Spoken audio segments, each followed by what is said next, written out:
welcome to the My Whoosh Sunday Race Club. With 4 race starts, we're going to start with our Category 4 riders, then 3, 2 and 1. Our riders lined up in yellow, that is our Category 1 riders. In green, our Category 2. In blue, Category 3. And Category 4 in red. Known for its blisteringly quick start. Everybody, I think, is self-perpetuating at the moment. Everybody is kicking out because they know somebody will go for it. And that means week after week, somebody does. They have been spotted, and it means that Mr. X100 has gone across to Stefan van Els and Carsten Meyer. The UAE clan team again making the move, controlling the group out. We are seeing the race blown apart in Category 1. We've got a solo leader in Category 2. We've got a big bunch in Category 3, and we have a small fracturing group chasing down Mark Danson. He's got so much speed, they're struggling to stay with him. Well, he has been a man who's done a vink to vink. It looks like he's going to be able to push on here. The gaps have opened up behind. They have seen the train leaving the station. They don't want to get left on the platform. But I tell you something, it's like trying to jump onto a high-speed train as it whistles through without stopping. Category 4 riders are about to see the Knudsen Express on its way through. And you know what? There's going to be nothing they can do about it because the pace is phenomenal. They have to focus on their race. He will be our first rider home. He'll be the winner in category number 1. Qualifier race number 2. Michael Knudsen, race victor.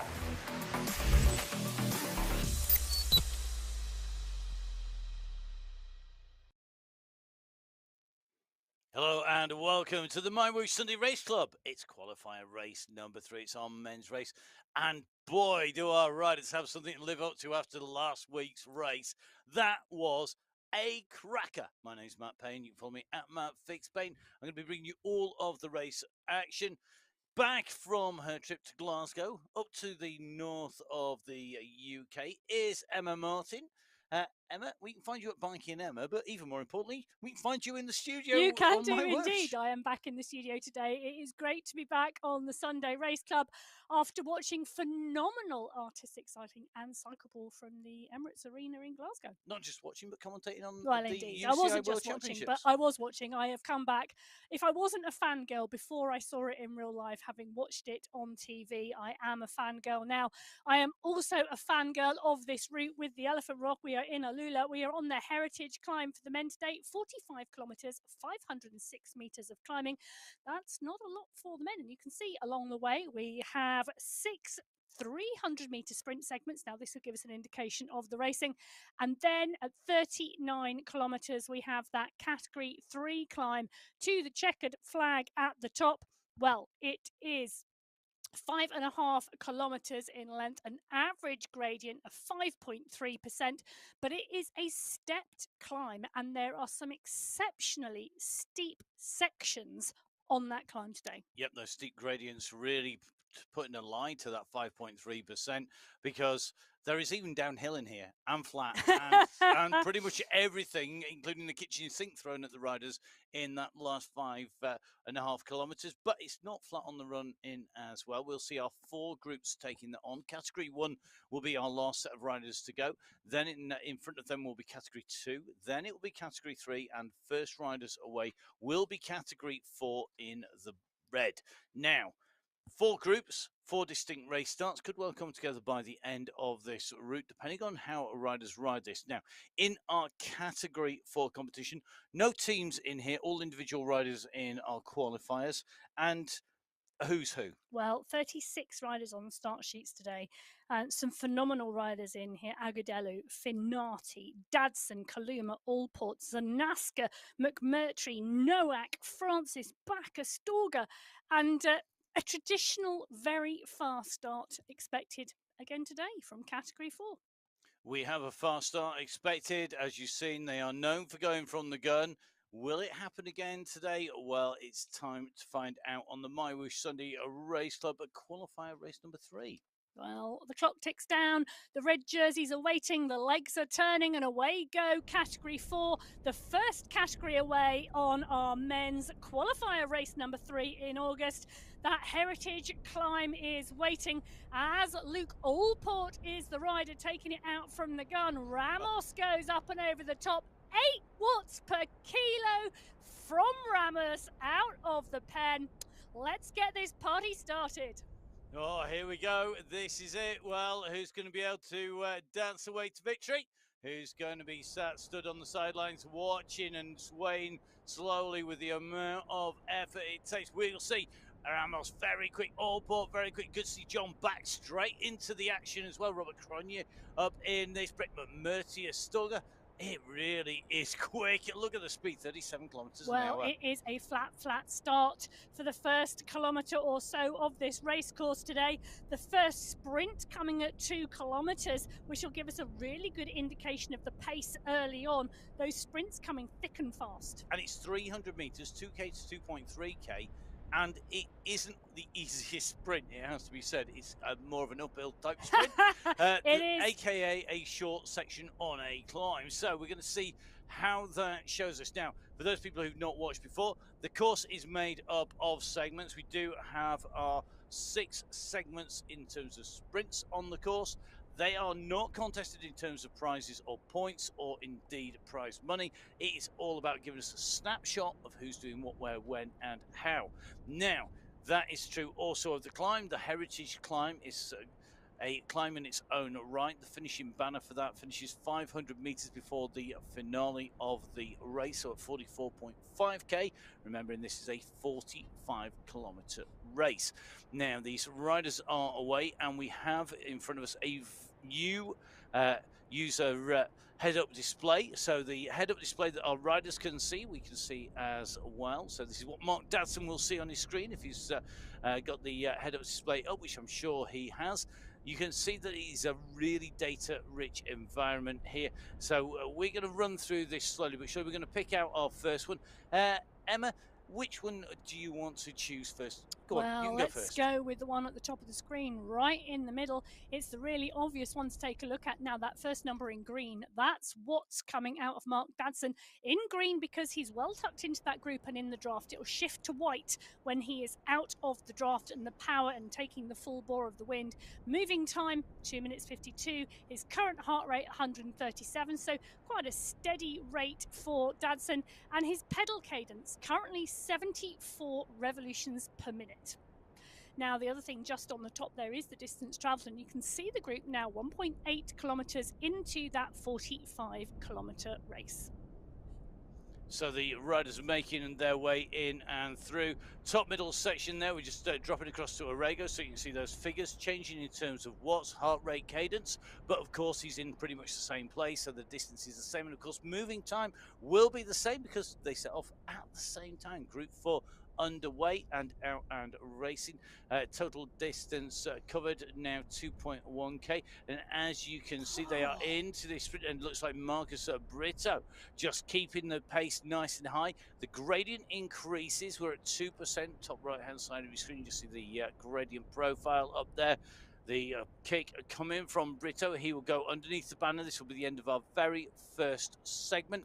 Let's see what they're going to do time-wise here, because we are fast approaching, heading into our next race start as well. So they've just gone flying through. Emma, have you got scores on the doors yet? Well, I am currently waiting for a little refresh, but we're looking at 30 seconds going through there. Kaluma in 1, back into Allport in 3, but the pace has not come off that pack at all yet. So super fast on its way through. Let's drop across to category number 3 in the blue here. We've got our Colombian Andean riders in their team, and that means with the fantastic platform, they can talk to each other on the platform. They don't need any other means of communication wherever they are. That's just achieved by switching on their mic. They can talk to their teammates and exercise some team tactics, but they're up against some pretty strong individual riders as well. Well, they are. It's a great team to have, but 33 riders in total on the start sheets. Pledger is here, Quintero, Digit, Staples, Monella, Acker, Eckersley, Gakes, Aaron, Elos, Noguera is here as well. These race fields now absolutely stacked. So let's see who's going to take it out in category 3. Here we go. Time to push those pedals. It's time to go. And this is race start. Category number 3. Will they match category 4 with their pace out from the pens and onto this Alula course, onto the Heritage Climb route? Or will they have a more conservative, a steady start, saving their energy for later? Well, judging by the speed, 40 kph, they're not taking it easy either. No, they are not, and that pack is well and truly out the start pen. Just a rider or two, just slightly distanced off the back of that group, and you can see it in the shot there. Just need to push now on those pedals to make the juncture again, but also, Matt, you can see it on that bottom left-hand side. You can. Run us through that bottom left-hand side of the screen, Emma. Yes, that bottom left-hand side of the screen gives the indication of the road and the course ahead. So you can see this sweeping sweeping left-hand bend. I've got to get my left to my right sorted this morning, as Matt is laughing very much in the studio at the moment. You can just hear that little giggle. So this sweeping left-hand bend, you can see the larger blob of blue ahead of a single blue rider. So a gap now forming in this race field. You can see also the distance travelled, so again another indicator, 0.7 of a kilometre so far. Current pace 32 kph.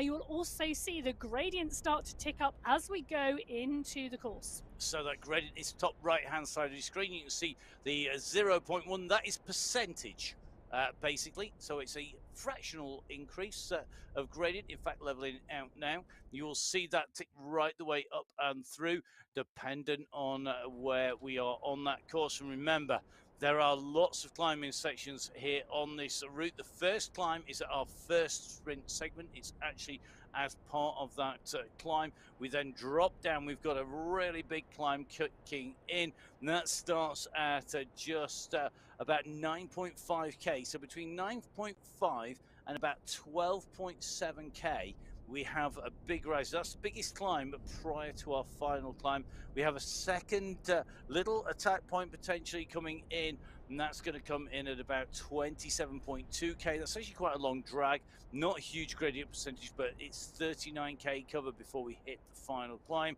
I expect that to be absolutely blisteringly quick. Category 3 looking very fast indeed at the moment. So we've covered the central section, we've covered the left-hand side of your screen. The right-hand side of the screen at the top, well, we've talked about that line being our gradient. You can also see the revolving cast of riders here, the players in the show today that are our riders who's not sure who's going to be our principal active at the moment. That's Luca Barla. He's the rider who's highlighted in the blue. You can see that all the jerseys down the right hand side are blue, matching the group of riders. If this is a mix of categories, then you'll see the relevant category color on the right hand side of your screen. Each rider, it shows the watts per kilo, the distance and the time splits, and they are critical. If you are racing out on the road, on the track, on a mountain bike, pretty much anywhere other than on esports, you can see your rider, you can look for them, you know whether they're close, you can hear them breathing, you can hear the wheels, you can hear if they're out of the saddle throwing the bike from side to side. Or you've got someone shouting splits at you from the side. Indeed, so much information. Now, we can't replicate, obviously, everybody's breathing in your ears. We can't have somebody in your ears so it's telling you the time splits, but what we can do is we can show you the watts per kilo, and that is a critical number. Without that, it's a bit like trying to race with a blindfold on. It isn't going to be very easy at all. It's possible, don't get me wrong, but it is not going to be easy. It takes an even higher level of skill. Having that information coming in is critical, and that is why that watts per kilo number is key. It is relative, basically, it is power to weight ratio, and when we hit the climbs, that becomes even more relevant. So you can see the riders on the screen. You can also see where it says SRC Men Qualifier, you can see the numbers, and that is the position in the race field overall. So that's the total number of riders who have taken to the start line, and it is the position overall. So number 1 is the furthest rider up the road with the most distance covered, and 128, I can guarantee you, will be sat on the start line right now. Now, rider right up at the front of the road, rider number 1 is Luke Allport. Guess what? Luke Allport's gone for a solo breakaway here. Yeah, he has indeed. So up and over some of the more climbing sections of this course. Now on the descent, Allport's put in an 18-second gap on what is the main pack in this Category 4 race. Now, we said Category 4 often one of our most aggressive race fields from the start. Settling down now, we can see the watts per kilo, 1.52 watts per kilo, 2.5, 2.3. So settling down now, but that first few minutes of this race, boy, did those Category 4 riders go for it. And it's Luke Allport who has benefited because he is away and clear.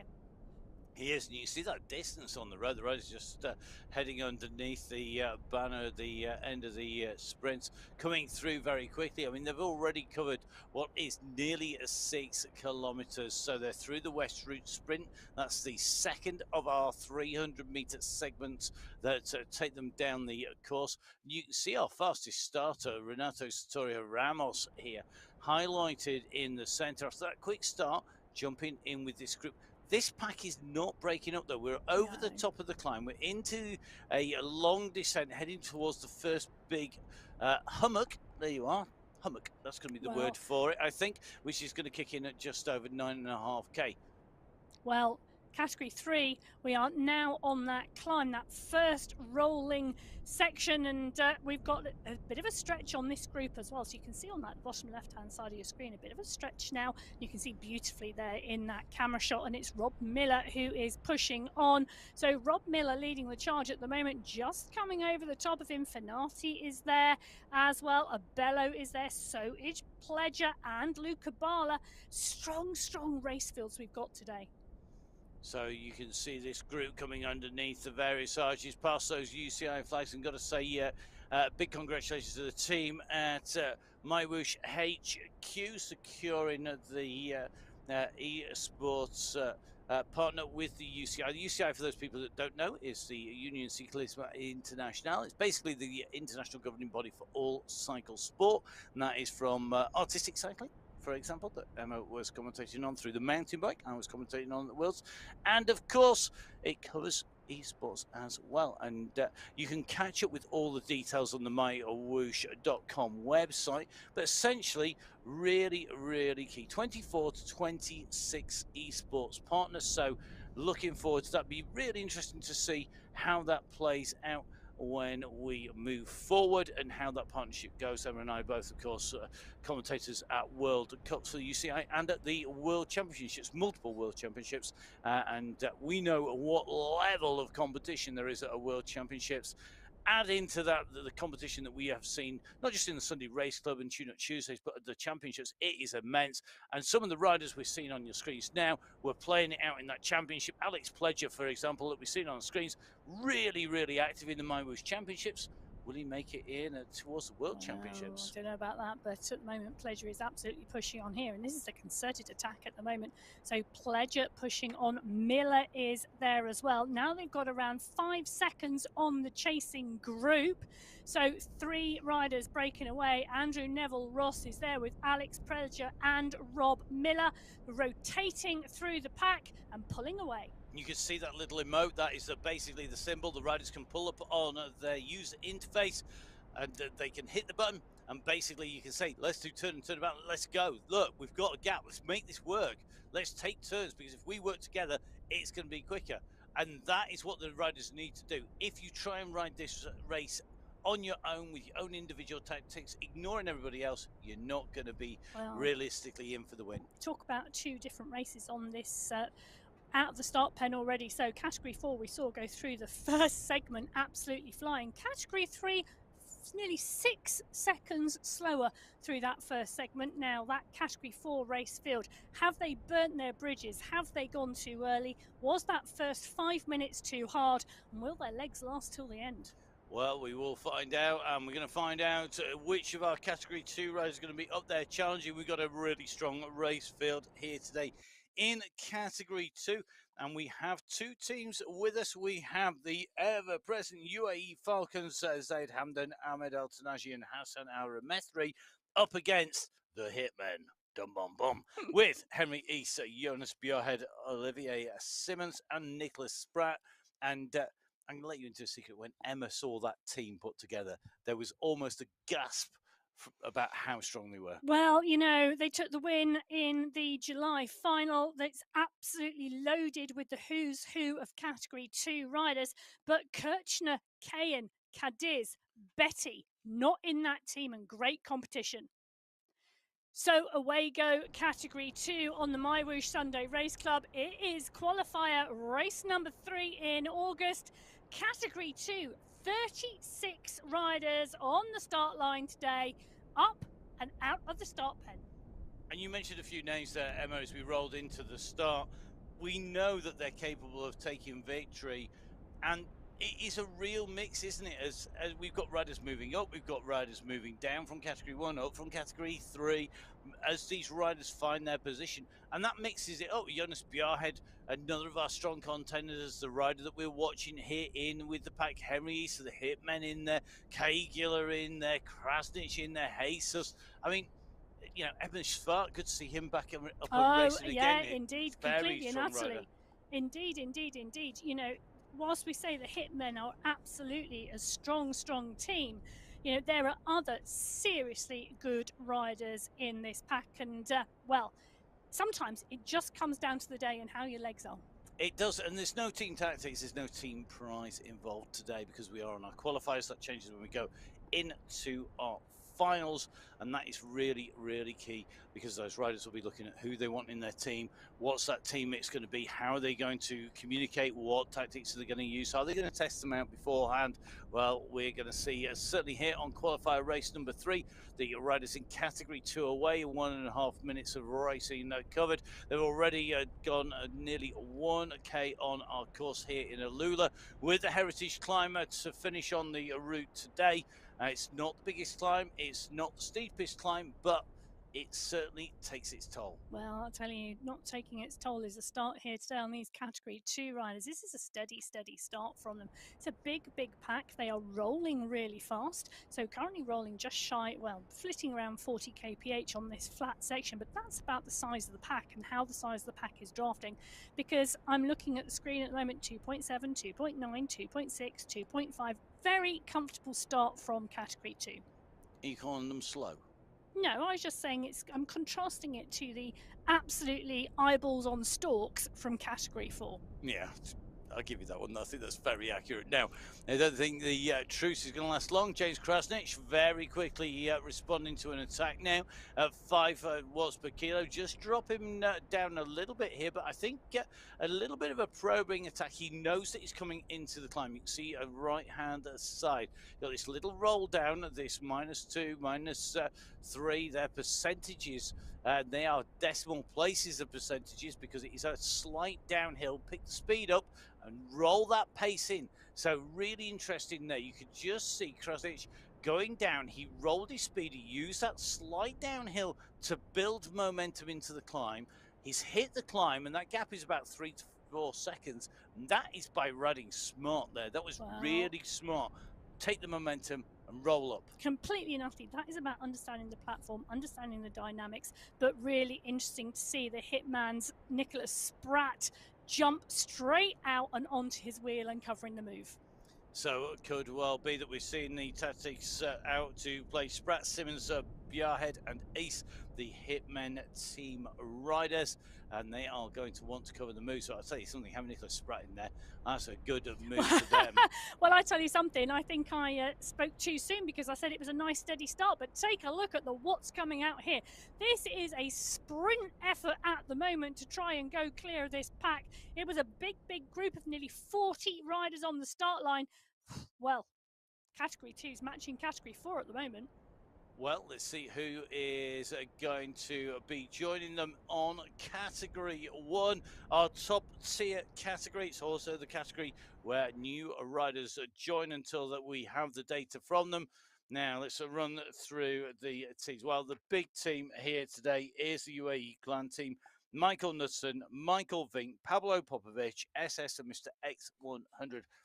5 very strong riders, 3 riders to count when it becomes competition time. However, Massive pack here. I mean, it's a huge field, and we've got lots of riders who are going to be finding their place and probably moving out of this category. 74 riders on the start Ouch. sheets today, and we know Noren Vujasin, Hoya Safrazad, X100 all also on form this month. But Solly is here, Noren, Bjorklund, Kaminsky, Howeller, Cutler, Vanden Eckhout, Graves, Nair, Van Elst. I could just keep going, but the clock is ticking. It's ticking, and this is our race start. So, final group of riders underway in the Wahoo Sunday Race Club qualifier race number 3, and everybody is out and rolling. So, this is the final group. This is when it counts, the last chance to qualify before we are going to move on into our finals next week. This is where the riders have to get that verified riding. They want to get the performance. They'll want to stay in category 1. They want to be in with a chance of some big prize. And we are in with Michael Vink, the man who coined the phrase doing a Vink. Well, he was outdone. Somebody out-Vinked the Vink, yes, last time. You saw that on the rewind. And will he be able to respond today to the pressure put on? Very different course here today. Yeah. So in some ways, it's the same. It's relatively flat and a kick at the end, but the cook's half much smaller. The amount of climbing. Yeah, much smaller climb, and it's actually pretty tough on the way through, particularly the section that runs from about 9.5k through to about 12.5 kilometers, and then we have another tough section coming in at 27.5k right the way through to about 30k. So pretty tough stuff. Now the group is away here. They're flying. They are, and it's a plethora of yellow jerseys in front of us on the screen, and you can see them spread right down the field on the bottom left-hand corner. Currently in with SS, those trademark blue shoes, the trademark blue cap, absolutely identifying him in the pack as we see the pack settle down now, and they are rolling well. 35 kilometers per hour at the moment. They're only 1 minute 39 into this race. Up and out of the start pen, and we're starting to see those groups form as they look back down that road on the bottom left. And let's expand just slightly on the thought about who's in the category 1. So category 1 has our proven race winners, the guys who can prove that they are going to be in at the kill in category 1. So they've got the data, they've got the power. It's not just your FTP, your functional threshold power. It's also about how well you can sprint, your race tactics. You've got to prove it, and you've got to prove that on here. But you've also got brand new riders. So let's, for example, take a certain Tadej Pogacar, one of the most exciting riders. He's not on the start sheet today. He's not on the start sheet, but if he were, let's just imagine for a second that we had Tadej down here, one of the real highlights of the men's peloton. Instead of putting him in a low category and then going, oh, actually, you're really good, but he cleans up on the way through, we put all our riders, irrespective of ability, into category 1 first. Then, when they've proven that, and that's not just on the Sunday Race Club, you could, if you ride on, for example, the Tune-Up Tuesdays, or you ride on any of the group rides, all that data is taken into account. There's no fixed time. We don't set a bar that's, you know, we're going to move you and we don't have the data. We're going to get the data first, then you're going to move. That way, we can put you into the correct category. Now, that means that our riders could be in category 1, 2, 3, or 4. They are separated by not just their ability level, but also with the prizes available. And, of course, they're separated by their responsiveness to speed, i.e. can they respond to an attack, a kick repeatedly. Now all that data is put in there, so Tadej Pogacar would indeed end up in category 1 without a shadow of a doubt. However, further down the race, first you might find a certain Matt Payne sitting round about the very bottom of category 2. Would be where I would sit on a good day. Probably at the moment it would be at the very bottom of category 4, because riders' form does vary and their strengths varies through the season. You come out at the end of a really tough race or at the end of a very busy season, you're going to not be wanting to go absolutely mully yourself every single day. So we're going to see how this changes as the riders go through the season. We've seen that for a long time now on the Wahoo Sunday Race Club, and again we're seeing a lot of action here. Well, we're seeing Tim Cutler at the moment pushing on at the front. He's not unafraid to push on. But let's just take a look at the Old Town Sprint now. The first sprint segment, the first segment we are going to see, and it's Roncalli. In fact, it is all those green jerseys. So category 2 going through this segment the fastest. This was where it was fast and furious.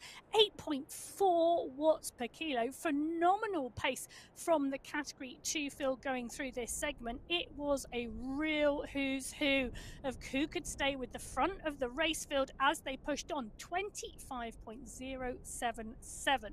Now, so the entirety, I'm going to say near enough the entirety of the category 2 race field went through with the fastest times. The category 1 race field went through 5 seconds slower, 24th place down, but mixed in with the category 4 race field, who were pretty much moving at the same pace as the category 1 field through that segment. So let's just sum that up. Category 2 are blowing everybody else out of the water in terms of pace, and Category 1 and Category 4, what should be the fastest and in theory the slowest of the groups, are actually doing the same speed behind because of the differences in the style of racing. And you can see that on your screens, I think, because Category 1, I think, have woken up a little bit more now. You can just see this is not one big blob. They're going over the top of this climb section, and it has stretched this group out. We have not got one pack. You can see on the left-hand side of your screen a real difference in there. Well, I was going to say, you have to wait for your morning coffee to kick in. But our riders are riding all around the world, all around the globe, at every different time in the 24-hour clock. For some of these riders, it is 1 a.m. in the morning. For others, it's 6 a.m. For some, it's 1 p.m. For some, it's 9 p.m. These riders come from all over the globe. Well, they certainly do, and we see that on your screen, because you can see at the moment we're just in with Sanchez, one of our Colombian riders, I suspect. Judging by the flags there, you can see that we've got Costa Rica, we've got Scretti in there, that's from Sweden. We've got the Italian in there, I think it's Montallo. We've got Daiduch in there, also working Hard Pleasure in there. That's the, I think that's the German flag, if I remember correctly.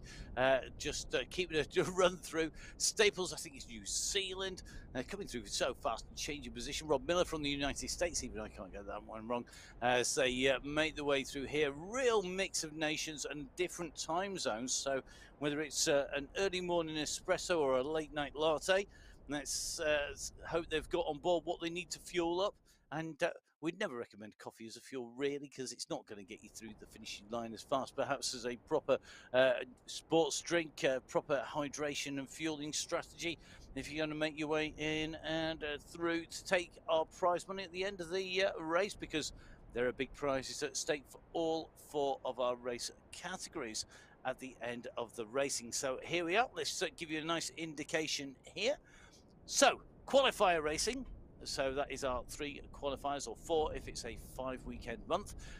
Category 4 have our base level prizes, so that's 2,160 AD to 432 AD for the individual classification. Now, at the end of the month, the monthly final, we add in the team competition. As you can see, it is 5 times as much in terms of the overall prize for the team classification, 10,800 AED, and that is split between the team members. Fastest 3 riders are the riders who set that time in a team. As we move up the categories, the prize money goes up, 3,600 for the win in the individual classification, and 5th place 720 AED in category 3, a similar jump up to 18,000 in the team competition next week. Now, from 3 to 2, it's another big step up. 6,000 AED for first prize, 1,200 for 5th, and of course another big jump. 18,000 AED becomes second prize in category 2, with 30,000 AED for the top prize. But if you think that's big, that is not, because this is the big numbers. Category 1, 10,000 for the win, 10,000 AED. 50,000 for the team, and 10,000 AEDs not to be sneezed at. Now, For those of you that know that every week, if you've been watching, thank you very much. Please do suggest in currencies to give you an exchange rate in if you want to know something different. What is our exchange rate in this time round? Well, we did Canadian dollars in the women's race. In the men's race, Swedish krona, 10,000 AED, 29,852 Swedish krona as of this minute on my Google exchange rate. Well, Jeff, who does a lot of our videos, will be thinking, oh, that's a nice sum. Well, He definitely there will. we go. He will. So as we are looking at the prize money, equal prize money in the men's and women's race, we're seeing an attack now. This Category 1 race starting to light up. The push is on. Can you think who it might be, Matt? I'm covering my screen, not yours. That's the best thing I've seen all day. I would, even though I didn't actually look at the screen, I watched your hand cover up your screen, not look at mine. Phil Graves is an absolute given. But very interesting, the company that he has, because you can see SS has come across to mark him out of competition here. So with that attack, with that movement, you can see the numbers have started to really wind up. Francis Pino up in 2. The third spot there in Category 1 already has moved up. Good to see Hassan Sultan up in the top 5 as well. Yeah. Not far off the pace. Cutler Hernandez Mayer in there. But Nicholas van Haren taking top spot there. 6.2 watts per kilo. Nearly 500 watts. That was a big push by him, but that was because the attack came through that sprint, and that has made a big difference. Danaska pushing on. Lucas Danaska, one of the real stars of esports racing, and this is hard racing here. Phil Graves yet again attacking. Phil Graves, who has ridden this platform probably as much as pretty much anybody, I think, on the planet. He knows exactly how this rides. We'll see whether or not he has got the measure of it today. Well, it's the NASCAR SS Bjorklund up here at the front here. Now, that chasing pack, well, including these 4 riders, 35 riders at the head of this Category 1 race, 4 riders out front, 31 chasing. It is a huge competition today in this Category 1 race, and they are trying to light the fire underneath it. So it's a NASCAR, Graves, Bjorklund, Cutler, Pino. Great to see Pino progressing from Category 2 to Category 1 and absolutely giving it his all, racing with this quality fill today. So Luca Zanaska, Graves, SS, X100 leading the charge behind, but the charge behind now 7 seconds back. 7 seconds back, and you can just see at the moment, Mistakes 100 just holding the front of that group. Kaminsky goes over the top at 10 watts per kilo. That is a definite pursuit. He knows the danger of letting a group go clear that contains one of the UAE clan team. He doesn't want that to stick, and as he kicks on, he's got Cutler, Nuz and Safrazad chasing. Well, they are not just chasing, they are absolutely sprinting here, because this potentially could be a decisive move, and they really don't want to miss it now. 35 riders towards the front of this Category 1 race. Ideally, they probably want to take about 15 into that climb. Now, is this going to be one of those decisive moments? Well, it's really interesting. Long, gradual downhill as they've gone over the top. And we've seen, and you can see on the left-hand side of your screen, we've got leaders just going clear. They've got about 6 seconds. You've got a big chasing group behind, and then you've got an even bigger pack behind them. This is really interesting because when they go clear on this downhill, they've got momentum with them. They're going to carry this, but you can see top right-hand side of your screen, we are coming in towards the key section for me prior to the final climb. This is the hummock. The hummock. A hummock is basically the opposite of a hammock. Yeah, it's like a hammock shape, but the other way up. A hummock. A hummock. Hummock. Today's word of the day, hummock. It is a bump. It's a little bump in the road on our profiles. It's a big bump in the progress of the riders because it does kick steeply. You can see that on the gradient, and it is flattened out. Anybody who has just looked at the course profile will think, oh, it's not really very much to the final climb.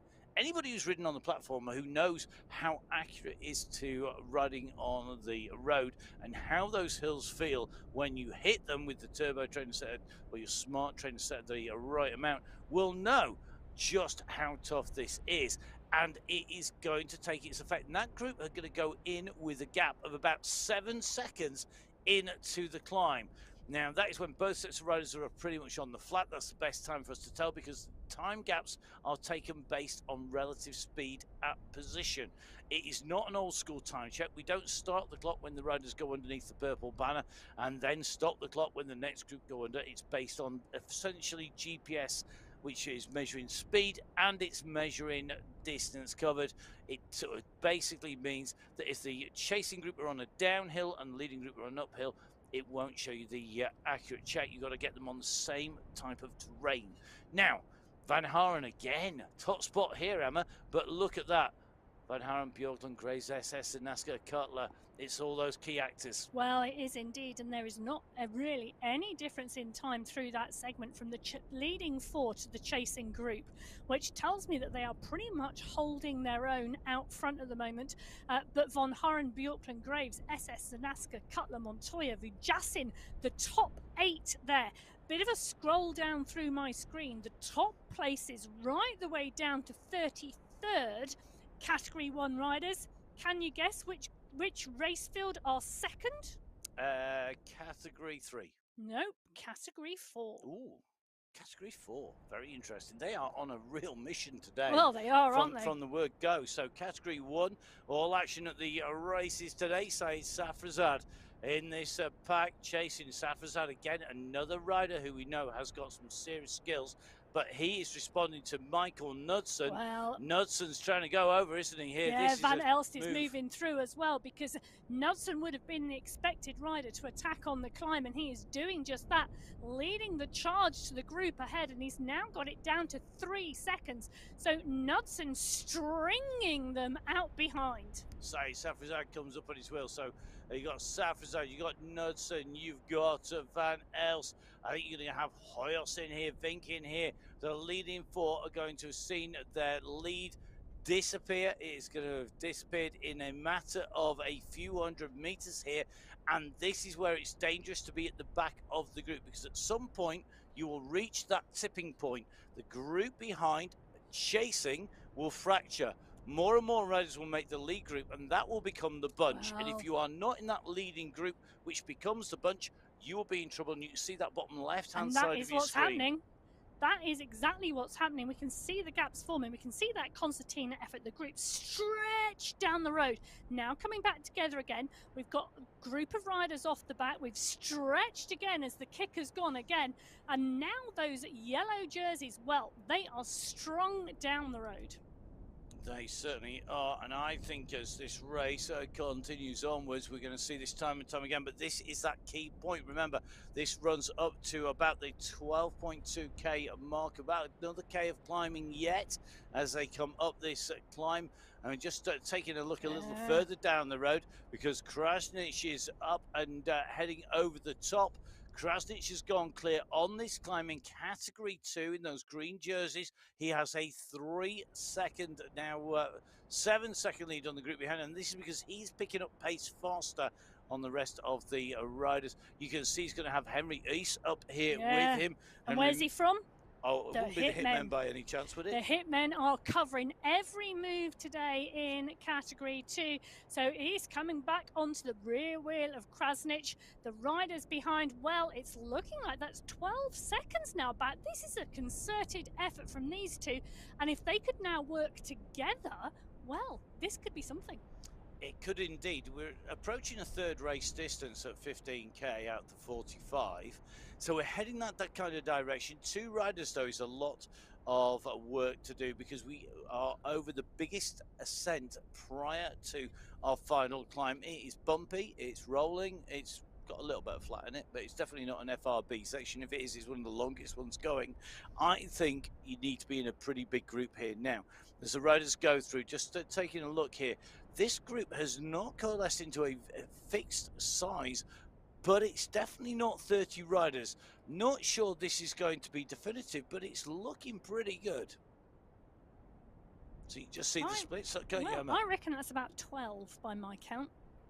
So 12 riders at the front. Remember, that was a 30 plus rider group. So At the moment, this is about breaking that group down. Wow, and Graves has gone again, Matt. He doesn't want this to go together, does he? He really doesn't. He really wants to light up this race. Now, regularly one of our riders who lights up the first hour of the racing. It's going to be really interesting today to see what happens with Graves. Van Hoyers has gone, so's Kaminski and Bjorklund. Knudsen is there, Walter van den Eckhout. You know, these are the riders we expect to see at the front of this Category 1 race. And a chasing group behind, just making contact. This is by no means all the riders that we set off with. They are absolutely flying. We're going to get a good snapshot of that. If you're just joining us, a quick reminder that the sprint segments are not for points or prizes, but they do give us an indicator of exactly who is traveling. It's a discrete segment, so it's measured from the start of the segment to the end in terms of time. It is not in terms of overall position. So fast chasing riders can come through and set the fastest times. What is very, very interesting for me, Cutler Walter, Carradine, Van Eekhout, Mr. X100 for Category 1 have gone through just in front of Tom Gates. Gates in Category 3 has really flown through there as well. But the main pack and the race leaders are not necessarily the fastest times. So the racing really all over the place. It is indeed. 3 seconds separating the first 48 riders going through there. And that doesn't include Phil Graves. Phil Graves in 50, let me put my teeth back in 51st place going through there. 51st place. Okay, so 51st place for Phil Graves as he came through that sprint in terms of the time for that sprint. And yet, as you've seen, very, very quick, very aggressive. Just that snapshot, not capturing him. A bit like blinking when the camera flash goes off. That was the moment when Phil Graves was blinking rather than all eyeballs out and on the attack. Now, on the attack in Category 3, you can see the leading riders really pushing here, trying to keep clear of a pack behind. It's not huge, this gap. It is not decisive. No, not at They're all. on this descent, and there is this little bit of a rise on the way down that takes them up and round, and you can see that group coming behind. It's not easy. 0.5% sounds nothing, but you know what? When you're flat out, any little increase in gradient is going to make a difference. And as they come back together, this is prime time for a counter-attack. You've just seen Pablo Domanuan just pushing over the top here, trying to stretch the gap out. Looks like Miller from the United States very quickly up in pursuit, but this group is huge. There's no other word to describe it. Big group, big pack, well matched, very evenly matched, and at the moment they look like they have got the race pretty much under control in terms of Category 3. Have you got an idea, Emma, of how many riders in Category 3 at the moment? Well, I can tell you, 27. Oh, 27 riders. 27 riders in the leading group. Well, there's not 27 riders in this leading group that we are watching at the moment, but there's still a significant number of yellow jerseys in there, and it is a who's who of Category 1 racers in the names on that right-hand ticker, because they are all in here. Knudsen, Vujasin, Vink, Safrazad, Zanaska, Hoyas, Nair. They are here thick and fast and continuing to push on this race. So SS now responding to the move by Graves, but everybody comes piling over the top. Nobody wants to let him go clear. But again, Phil Graves is really making them work for the money today. Will he be able to be in at the kill? Will he have done enough damage to the rest of the riders? Well, only time will tell here. The Wahoo Sunday Race Club, it is well and truly aligned. The racing here, they've not just flaying the corners, they've poured petrol on it, and the man who's doing the boring is Phil Graves. He's got the gap again. He keeps on going. I don't know where his fuel supplies are from, but my goodness, he's got plenty in the tank today. But will he burn out quick? Will it be over in a flash before we get to that final climb? It's going to be fireworks when we hit it. Well, revving the engine at the moment is the front of this race. It is not the chasers here who are very steady state at the moment. The pace high because of the downhill, so 48 kilometers per hour, but we are on a 2.7 downhill gradient at the moment as they swing round the right-hand bend. Yep, I did get that right. So Van Hoyers here, we are watching to the left, to the right. It is really great. Just checking everyone knows my left and my right. But indeed, they are pushing on here. So Vujacin, Cutler, Graves, all in and around. We've got riders off the front. In fact, this is great because you can, on the bottom left-hand side of your screen, you've got a beautiful shot now of the pack we are currently in with. And then the riders a little further down the field. This group cannot see them because they are hidden by the bend. But as they come onto the straight, well, what's in sight is easier to chase. It is. Out of sight, out of mind is a well-used and very, very true phrase. This group chasing a solo leader. However, behind them, you can just see at the very bottom of the sat-nav graphic, down by that km/h marker and the speedometer down there, another pack. Now, we are in with the group dead center of the circle, but you can see at the bottom of the circle, that is a chasing group behind. The split, the attacking by Grace has effectively eliminated what is 50% of that bunch and put them in a massive deficit behind. Meanwhile, Phil Graves is continuing to attack. He keeps on getting marked out by people. Well, let's remember SS is up there too. Yeah, SS though, I don't think is attacking. This SS is, if you had to have a teammate, you had to pick one, SS would be in you. You know, in school when they had like football, where I was at school a long time ago, when you kick the ball about the playground, you pick your teams, and there'd always be somebody picked first out of each side. There'd be the ace footballer, and you'd pick your teammates. If you were picking your teammate, I'll tell you something, one of your first picks, the first draft would be SS, because he is absolutely superb at working for that UAE clan team, and yet you know he's a threat. The teams can't let him go down the road. They know, the other riders, that if they leave SS alone on the front, he has got the power to take this. Well, the group have come back together again, and Phil Graves kicks again. He's let them come back up onto his wheel, and then he's gone at 8.3 watts per kilo. Graves digs in to continue to make this hard work for the climbers, because this is not a huge climb today. They've already done over 100 meters. It's 506 meters in total for this category 1 group of men. That final climb is going to be so tight because they are of such high quality, the riders in this race field. Philip Graves, well, dig, dig, dig, and let's see how much we can make those legs hurt before we get to the climb.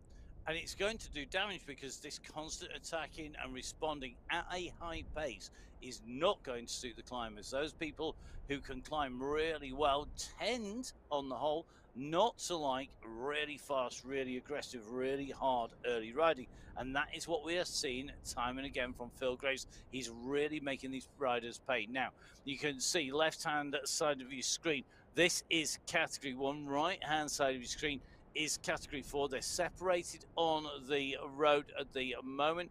It's 18k for category 1. It's nearly 28k for category 2. It's actually about 9.7, 9.6k separating these riders at the moment. That is from the leading category 1, from the leading category 4 riders. Really interesting to see. Category 4's fast pace means that as we rocket our way through the Alula course, category 4 at the moment are doing a great job, just as a byproduct of that fast racing, of holding off the rest of the race fields. Well, they are indeed holding them off, but they won't hold them off forever, because as soon as the mountain arrives, as soon as the wheels go skywards, this race, well, if we haven't had enough already, it is going to get seriously exciting. So here we go through the East Route Sprint. The East Route Sprint is number 5 of 6 sprint segments on the way through Grays, Van Els, Kaminsky, Bjorkland, Hoyer, Safazad, Zanaska and Venk. But key thing here for me, separated by not very much at all in terms of time. Well, 18 riders confirmed in that lead group in category 1. 1.7 seconds from the back of the group to the front as Michael Vink goes off the front now. Vink is dangerous. Knudsen is... I was about to say, Knudsen is covering the move. Knudsen is on the same team as Vink. Van den Eckhout and Cutler are there. Now that I would expect. But as Knudsen comes up and over the top of Vink, Vink now pushing on to his wheel. Now these two would have to make a concerted effort to go clear, but what a 2-up time trial that would be. So Vink doing a Vink. Knudsen, who knows how to do a Vink, also with Vink. This He's very vinkified. Well, behind SS, covering the front of the pack, actually, Phil Graves deciding he's going to mix it up as well because, well, he's just Phil Graves. Vujassin, Hoyas there, Vanden Eckhout at the front. They've not yet made the push on the pedals to join them. So Knudsen, Vink and Graves. Well, I don't think Phil Graves knows how to take it easy. He just knows how to race and loves racing. Well, Vujassin is coming too. Yeah, look at this. Vujassin coming across side. Safrazad coming across, trying to bridge across. Well, he's got Zanaska, but I tell you something, they're struggling to are. hold the pace and get across. It's downhill. This is why this is so hard, because this is a downhill effort. Phenomenal place to break away. Vujassin doesn't want to miss the party, neither does Zanaska, but they are not there yet. They're not, and this downhill. So wind speed and wind resistance, it is not just a linear line. It is a ridiculous curve because basically the faster you go, it squares rather than doubles. That's the basic premise. So to go faster on a downhill requires so much more power to get a substantial speed difference because you've got this wind effect, because you've got this draft effect. Just like you find out on the road, the riders who are coming across in individuals as ones and twos, they are having to do the work themselves. Say Sanford on this group, he comes across the gap here, he joins Knudsen in here. This, I think, is going to be a really interesting little group here because this kick, it must have done damage. How can you remember, Emma? Oh, do you have in your notes there? Because I know you've been scribbling furiously even. How many were in this group last time we came through that last segment? 18. Okay, that looks like almost 18, so it's almost back together again. They have pulled back together again. It wasn't, but then the back group then met through to the front group, so pretty much the same number of riders now in this group together. 18 riders, all now back together again after what was a little bit of frantic effort. It was indeed. It was frantic, and they're trying to break clear. These two, however, have gone clear, and they've done so with some aplomb because it is James Krasnich right on the front with Henry East as well. So Krasnich and East just about 30 seconds, half a minute clear. So Ace from the Hitmen, he's got Krasnich. Krasnich, we know, more than capable of taking a win. He is through behind. Knudsen now pushes on, and this is on this little rise on the descent. Very quick response there from Lucas Zanaska, who goes up over the top of Knudsen. And this is on this slight rise. So the descent off the main hill, we've got a little rise, then it drops back down again. 21.9k covered. This little rise and fall, it's innocuous, and yet these riders, they're using every nook, every cranny, every rising gradient at the moment to try and break this group apart. And when you see riders of the quality, you know, we're talking World Tour team riders like Michael Vink, not able to go and just go clear, not do a Vink, well, it certainly looks to me like this is going to be a hard race at the finale. Well, these are world-class esports riders. Week in, week out, they race each other on esports. On the Sunday Race Club, we've watched Knudsen, we've watched Van Elst, we've watched Nair, Vanden Eckhout, Zanaska, Cutler take on the might of the UAE clan team. Popovic is in there as well. It gives us fantastic racing to watch. It gives them fantastic racing to be part of, and this is what we get to see. We do. So make sure you subscribe to My Whoosh live on Twitch TV. The full Technicolor screen's coming out. We actually have it here in the studio as well, and the detail is amazing. I'm just going to show Emma.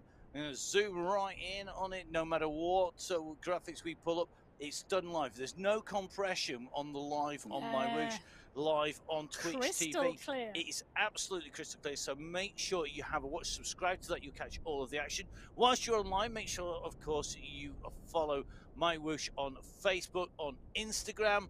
If you are on X, aka Twitter, it's my_Whoosh. Whilst you're on there, don't forget, of course, that you can follow me. It's Matt Fix a Pen. You can follow Emma at Biking Emma. See where we are, what we're up to. You can. We do occasionally put out videos of me suffering up the climb, and no doubt Emma. We never film sprints. where I actually get my own back. Oddly enough, we might have to do Well, that. I'll tell you what, you can film the sprint whilst you're sprinting. Not a chance. So I do well, just hold on to the handlebars, giving it everything, and I'm still nowhere near as quick as Michael Kaminsky, who put a little bit of a push in there. You can just see Munoz going over the top in front in the Category 2, who is ahead of him there in Category 1 with him. But the time gap, interestingly, between the Munoz group of Category 2 and the Category 1 is still over 2 minutes separating them, and they set off with a 5-minute gap between. It's been halved, but we are over half race distance now, so 23.6k covered. The Category 1 leaders starting to go past the rest of the riders. Meanwhile, you can see we're just in with Orego at the moment. Orego currently at 29.9. He is just coming over that bridge. He's got a long downhill coming up, and at 29.9, he's gone past all of our sprint segments, all of those snapshots. He is the leader in Category 3. So he has a gap to Tom Gates and co of 22 seconds back to the chasing group behind. At the moment, it's Orego who's doing a Tom Gates has just said, come on, do a turn. There's nobody on his wheel to do a turn. He's saying you need to work or we're going to lose out on the chance of taking top spot here. And at the moment, that is what's happening. Gates is doing all the work here. So the rider from the Netherlands at the moment trying to basically fire this group of riders up, because they are starting to lose more and more ground. One kick, one attack won't work. They won't cut the mustard. They really do need to push on here, because if they push together, they will close the gap down. Meanwhile, Julio Orego is looking to keep the gap to a maximum. He has gone down the road. So Category 3, one lone leader, chasing a group. They're starting to mop up riders who've been dispatched from the very front of the Category 4 race field, but the Category 4 leaders are still our leaders on the road. They are further down the road here, and you can see right hand side of your screen now the Category 4 group there. This is the leading group. Olpart, Nowak, Cavajal, but Francis in there as well as Dadson. So they are absolutely flying. 33.1k for Category 4 leaders. They currently have what looks to be 2.2k on the chasers behind them. So that is a substantial group as Mark Dadson starts to kick on here. He's at 33.3. Remember, we don't hit the climb proper of the Heritage climb here until 39 kilometers covered. That means there will be 6k to the summit from when we hit the start banner of our climb, and the climb covering all the distance to within 500 meters of the summit. Dadson, always aggressive, always on the attack. He's the Phil Graves of Category 4. Well, he's a good white rider to watch, and he's a good rider pulling away here. So Category 4, never a group to disappoint. They really do provide us with fantastic racing to watch and commentate on. Category 4, you know, now 36 riders in Category 4. We've seen riders progress to Category 3 and do well, developing riders and moving through. So Mark Dadson pushing on at the front of the race. He's at the front of the race field. Now, that race field started significantly earlier than Category 1. So Category 4 started first, 5 minutes then to Category 3, 10 minutes to Category 2, and then a further 5 minutes to Category 1. So Category 1 have been racing now for coming up for 38 minutes. They are 26 kilometers into this race. And well, I was going to say we've settled down a little bit as I saw 8 watts per kilo coming out of Mr. X100, but we have settled down a little bit now, settling down around 3.5 watts per kilo, rolling through now one very tight leading blob on the road. I tell you something, that is a rider who's been very quiet today. Mr. X100 has been notable by his lack of aggression, lack of chasing. He's chased, he's in the right place, he's been in and around without expending energy. That is a very dangerous thing. Well, I think actually a lot of riders have been quite quiet today. You know, even though Knudsen and Vink chased down that breakaway, they did it on the climb where they know they were strong in comparison to everybody else. You know, They are settling down and doing a bit of recovery at the moment. Simon Walter, who we're in with at the moment, heart rate now about 150. Nice and steady. Cadence 59. Pottering along. I say pottering along. He's now pushed on. And you know why he's pushed on? Gone. Because Mr. X100 is pushing on the front. So X100 pushes on the front. The rest of them now picking up the pace. Just a slight climb here. So that little relapse we saw in the racing, that little quiet section, it's not quiet anymore. X100, the UAE clan team member, gone up and over the top. Phil Graves responds. Michael Vink is there too. So Philip Graves, Stefan Van Els deciding to take up the mantle with Bart van den Eek out. These riders all now marking each other. It's a big pack at the front. 18 riders. 18 riders. It's too big. Well, too the big. strength and depth of this race field, you know, it gets better and better and better. It certainly does. It certainly does. And what a platform to do it on here. As we've got another move. It's Michael Vink this time who's gone for it. He's down the road. He's at nearly 7 watts per kilo. Vink is trying to break clear here once again. What response is he going to get? Who's going to go? Here we are. Next rider is going. Looks like that's Knudsen. Oh, it's for Jassin as well. So look at this. Vink, Knudsen, Jassin, Zanaska, Van Elst. They don't want to let these riders go clear. They know that if they give them any kind of ground... No, you can't give them a meter. You can't give them a centimetre here because they will go clear and stay clear. You've got to react and react fast. You do indeed. You cannot let the likes of Michael Vink get a gap, but really interesting to see Sen X100 down the road, bringing back in. Sen Vink down the road, bringing back in. This is a UAE clan team absolutely intent on taking the win today. Who are they going to let have the win? Well, Pablo Popovic has been very, very quiet today. Ooh, the momentum master the himself. Momentum master, the guy who can sprint off a climb. But we're talking about a sprint, and well, this is the final sprint segment of the day. Zanaska going through the quickest from Nair, from Hoyers, from Van Elst, SS Popovic, Kaminsky X100, 22.2 seconds. The fastest time through there at 8 watts per kilo. Phenomenal work from that category 1 race field. They are absolutely giving it their all today. I'm having a little quick scroll down. 17 riders confirmed in that leading group. Well, 17 riders confirmed in the leading group. Michael Knudsen on the move goes very, very quickly to the front, but just as quickly overtaken by Michael Kaminsky, Said Safrazad, Pablo Popovic. There you go. Maybe he's heard you, Emma, on the commentary. I know a lot of the riders are listening and watching live. And if you are racing listening in, then thank you very much, guys, for keeping us entertained and giving us lots to talk about today. So much so, we've hardly had time to mention the fantastic news that has come out that was broken during the course of this week. August 17th, actually, the news broke that MyWhoosh is going to be the exclusive cycling esports platform and the organizer of the UCI Cycling Esports World Championships for 2024, 25 and 26. And the full statement from the UCI and from MyWhoosh available on the MyWhoosh website. Just go click onto the news section for it. But one point that really did strike home was the comment by David Lepation, the president of the UCI, who basically said it's great to see they hosted a magnificent Urban Cycling World Championships in 2022. I was lucky enough to be there on the mic for that, commentating on that for the UCI. Do you know what? It was absolutely spectacular, fantastic to see. And that event's going back in 2024.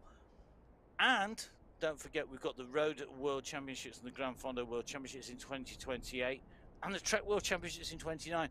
And it just shows, these are his words, they all add to Abu Dhabi's reputation as host of top-class cycling events. And having been there for them, lucky enough to be there, oh my goodness, it's great.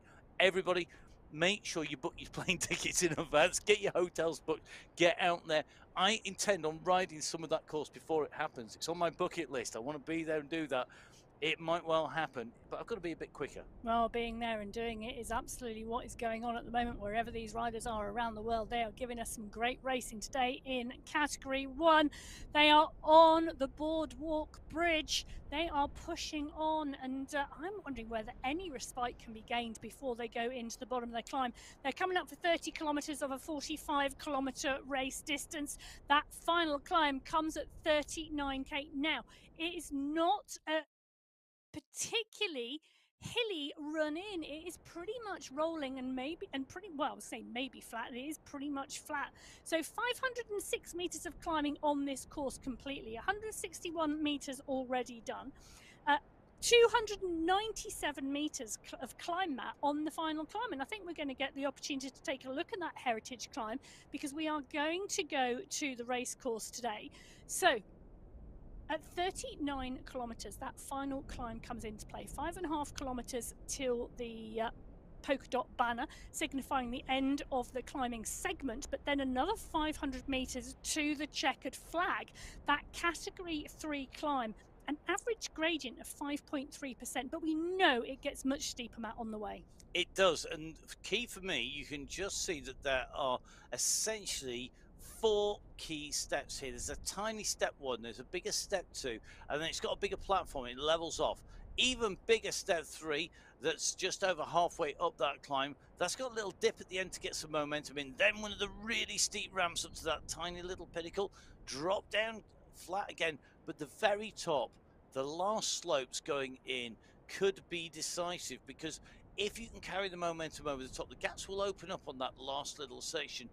Really key. It's almost sawtooth. It's very, very difficult to get the pacing right on this. It's not steady state. You've got to be able to having respond. ridden it before and having recceed the route, absolutely essential here in terms of knowing where to kick, knowing where to take a micro rest, and knowing where to attack on the run into the finish. And one man who's done that time and time again, Mr. X100, has ridden this route, the Alula course, one of the very first courses on my whoosh. Rode this about 14, 16 months ago.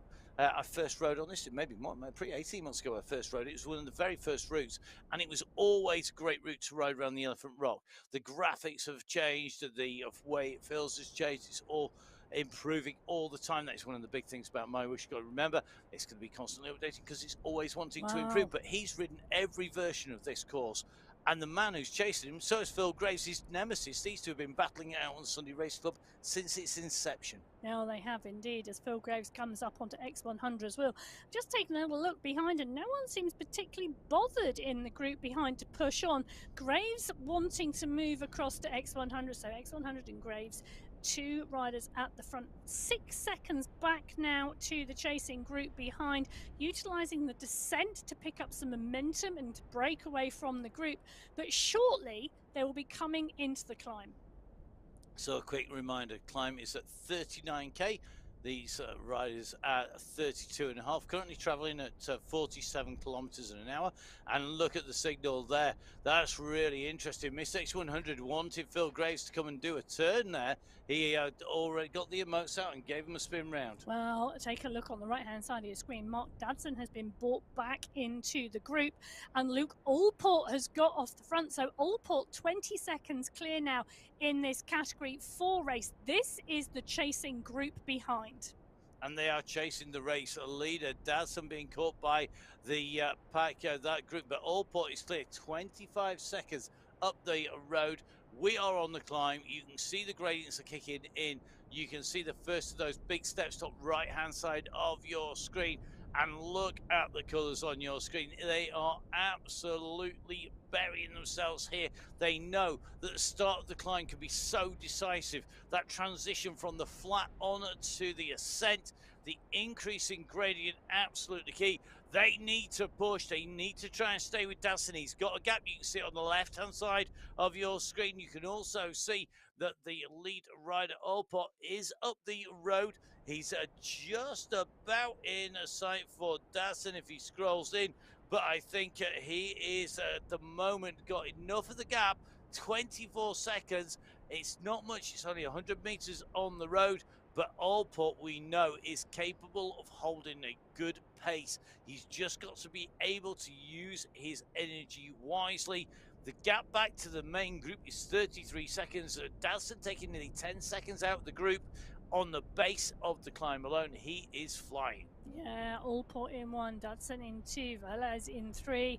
They are pushing on now. It's a 25-second gap Allport has got, but Dadson's got an 8-second gap to the chase group behind, and it's looking like 1 or 2 riders just starting to push on behind. The gradient has been quite consistent, around 6.5%. But Dadson working now. He's about to get a little bit of relief as the gradient starts to drop before they move on to the next Kickr. Cannot see Allport. Allport is already up and round the bend.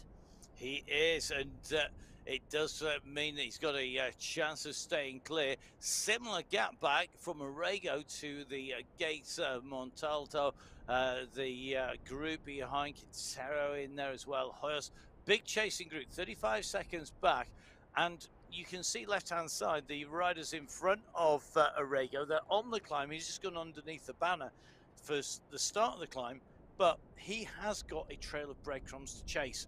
Hacker, 17 seconds up the road. Milano, 29 seconds up the road. Cadiz, 38 seconds up the road.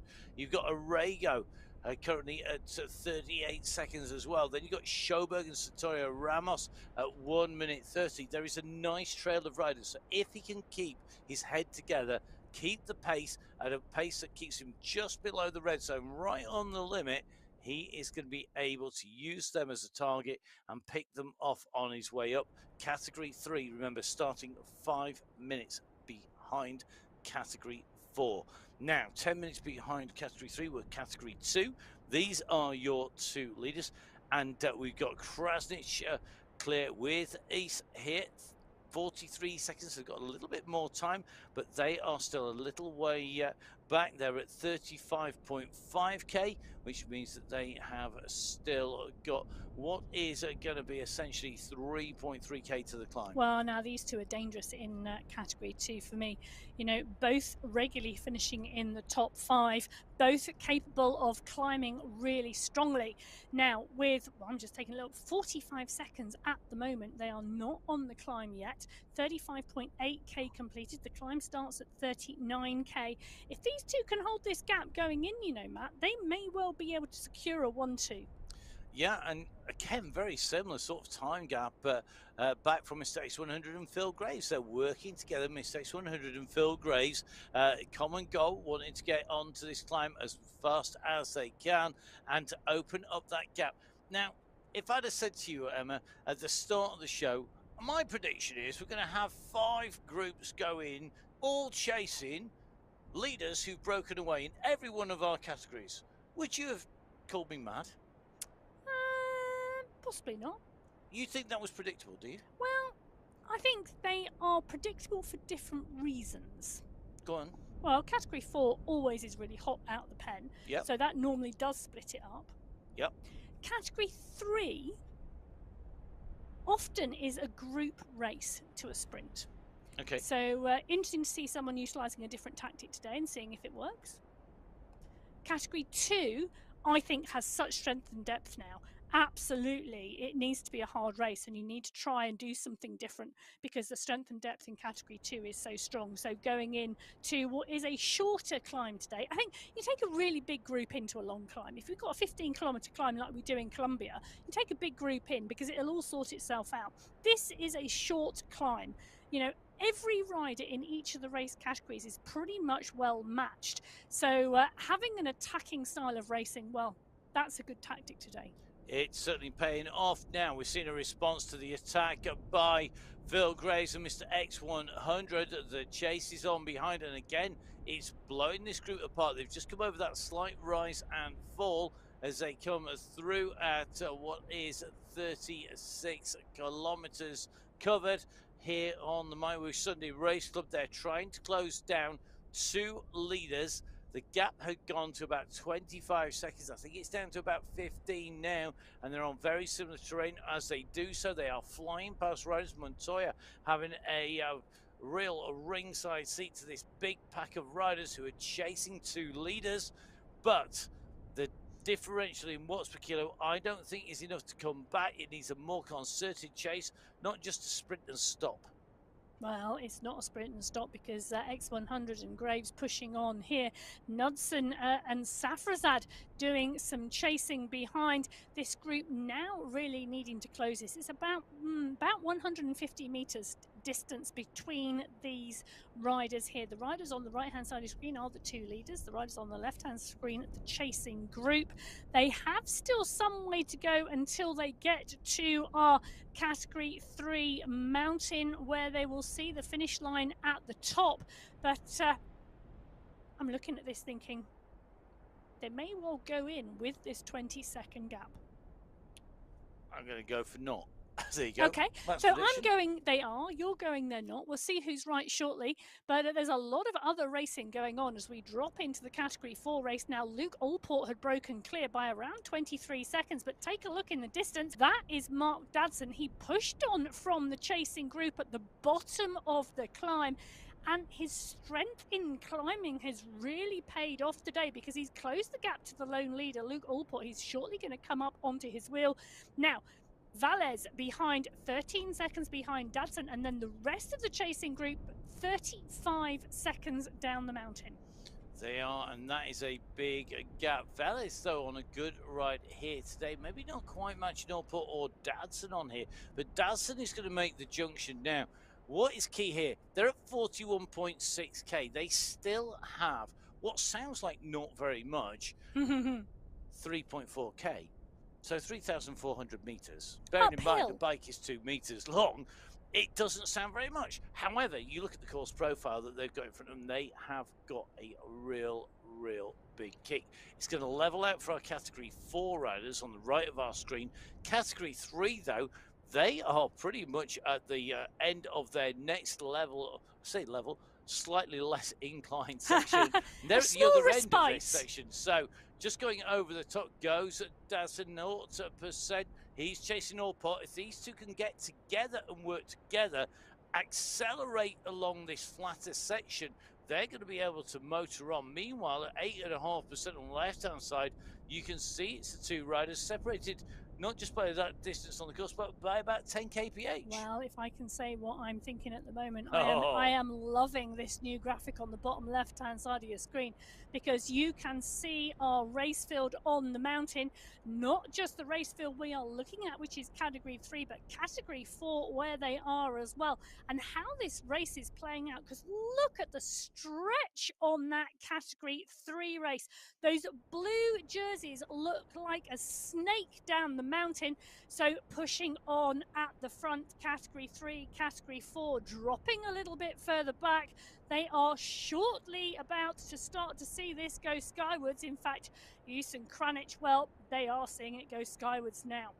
They are into the climb. They've gone beyond that 39k marker through the banner that's down in the town 200 meters ago. They're ascending up in on to the Heritage climb here in Alula. Here on the Wahoo Sunday Race Club, Category 2, two leaders, Krasnich and Ice, being chased behind, but look at who is behind and mixed in. It is going to be Mr. X100 and it is going to be Phil Graves. They still got their lead. They're 44 seconds down and they're in with this group. This is going to assist them as well, because the more bodies you've got giving you some assistance on the climb, just taking even a little bit of draft is going to be key. But we are starting to see this blow apart here, and Spratt now is on the chase. He knows this is a time to try and break clear solo, trying to go join his teammate Henry Uys in front. He's got to push. He won't want to take anybody with him, so he wants to keep that gap. He's going to have to keep on kicking in very strongly. He's got a big time gap to make up. No, he has got a big time gap to make up, but Spratt has gone early on this climb, a bit like we saw Dadson go to chase Allport. Dadson now on Allport's wheel. Can Spratt make it up the road to Krasnich and Uys? Only time will tell. Behind, we've got X100 and Graves in that pack we can see. and that means they're getting assistance. They're going to be saving some energy in the draft on here. It's not massive because the speed is 22 kilometers an hour, but every little bit helps. You can just see riders being distanced. Bogren off the back of the group. Caligula being distanced off the back, just trying to fight back onto the wheels here.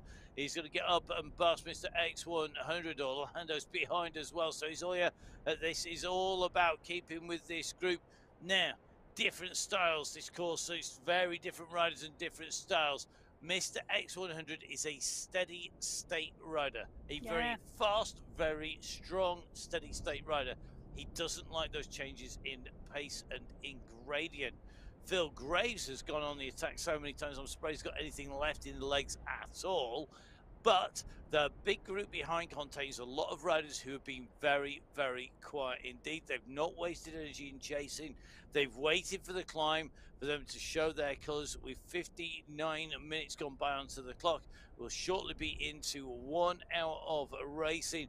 We are on to the final climb, the Category 3 Heritage climb. Total elevation of this climb 297 meters at the 506 across the race route. Category 1 right hand side of your screen. Now your Category 1 chasers, your Category 1 leaders, left hand side of your screen in that group. Yeah, so X100 in the lead at the moment. It's got around 200 meters on the chasing group behind, but that's 200 meters of hill, or should I say mountain.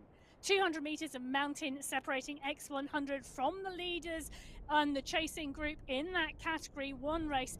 That's the Category 2 race going off in the distance. Now that is because the attack keeps coming from that Category 2 race. Attack, chase, X100, well, he is time trialing his way to the top of this mountain. So out of the saddle, Mr. X100, 79.80 revs per minute.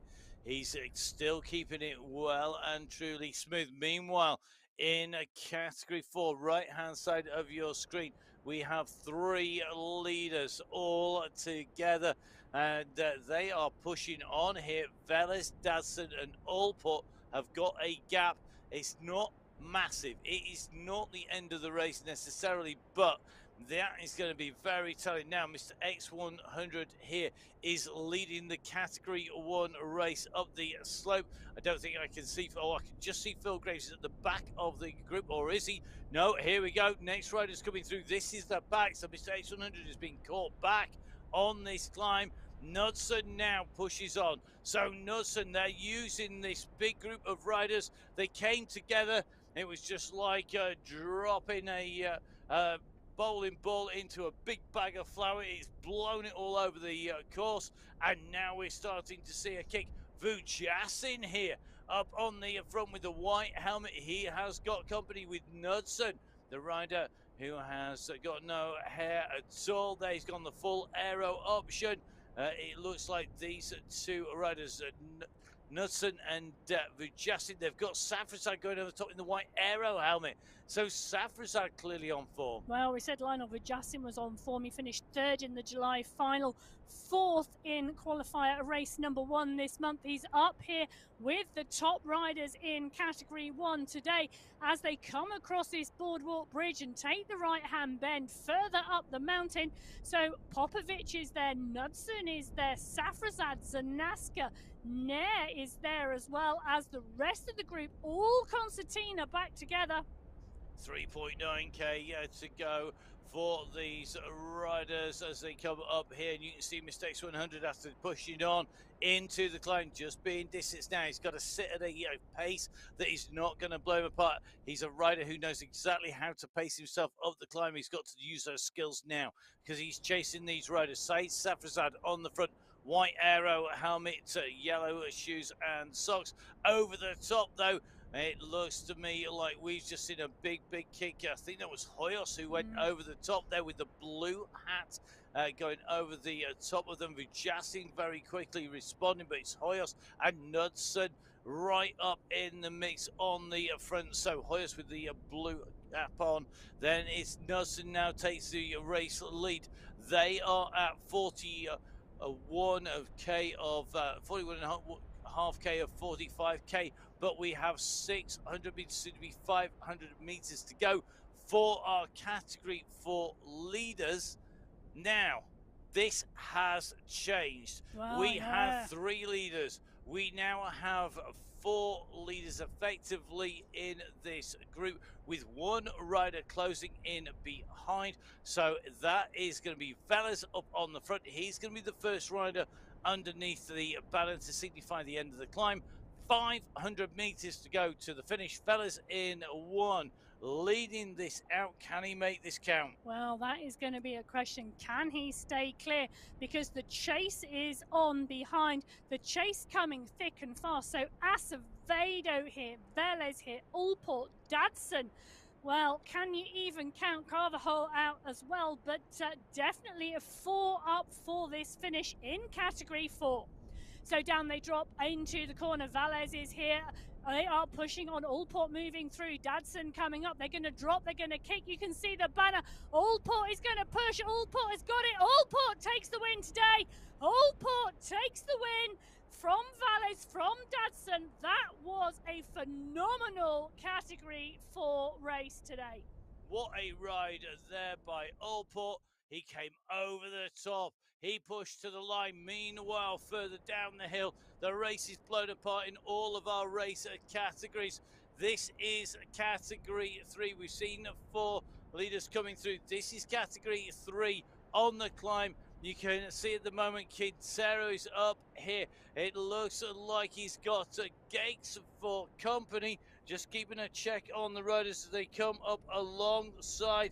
But this is going to be a very, very tricky finish. You've seen just how hard this is to get right because of the dip. You go through the banner here, 500 meters to go. You still got to set for at least another 100 meters. You can see they're pushing. Then it goes into that steep dive down, and that is going to be key. Meanwhile, Michael Knudsen behind. He's chasing, but he might be the leader in Category 1. He's not going to be the first rider home as Quintero leads them over the top here. He's got a 3-second gap. Can he hold this? He's got to push all the way through here. Use the momentum or he could get overtaken. It's going to be John Freddy Quintero in Category 3. He comes through to take the win in Category 3.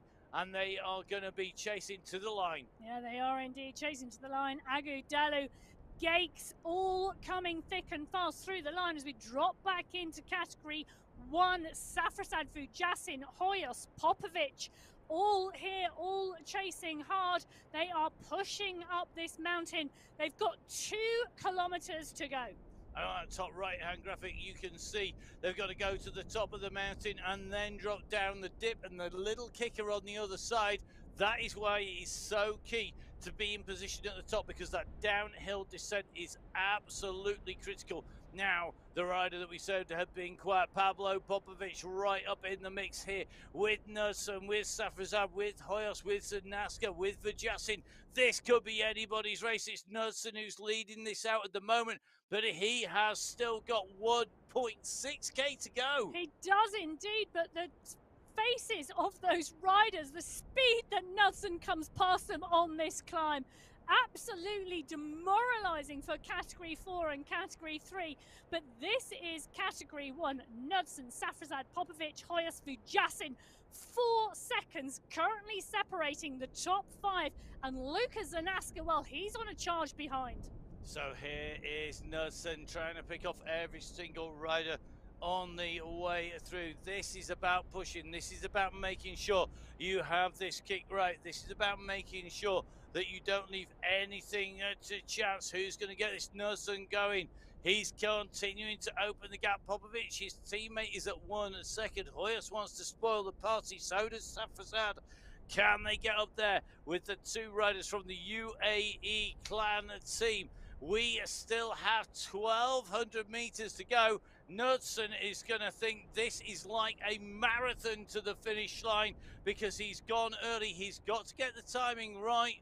He has a habit of making sure he gets it dialed, but it's a long, long way, and you can never discount Pablo Popovic in those last 500 meters or so.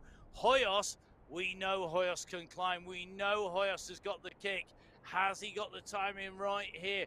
This is going to be key. Popovic is coming. He's going to be on Nussen's wheel. Look at this. He's bringing, unfortunately for them, Hoyos He's bringing with them back. Oh, this is going to come down to that last thing. I think with Jassin now out of the running for the race win, he looks like he's sitting securely in 5th place, but it's not all over. Now on to this climb. We have 800 meters to go. They've got to go over the top and into the dip. This is the bush. 3 riders here together. Knudsen leading this out. Hoyos in 2, Popovic in 3. Into this little rolling section. More climbing to come.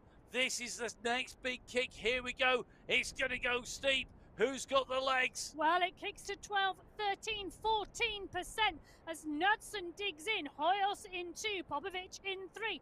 There is 1 second between these 3 riders. The gradient now starting to respite down to 7% as they see the polka dot jersey.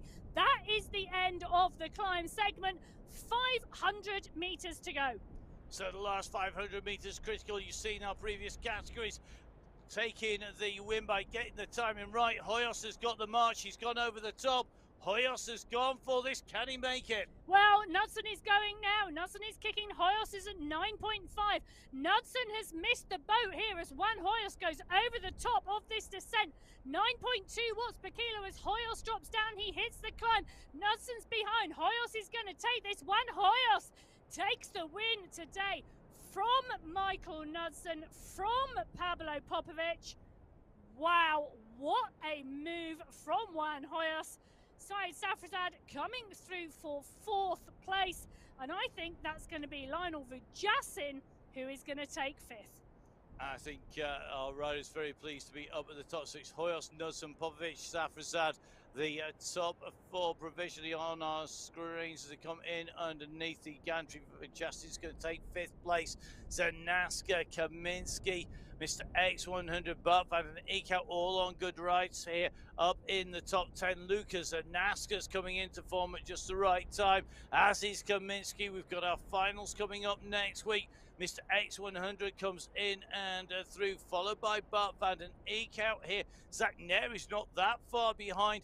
This is the run for the line. Here are your top 8 riders.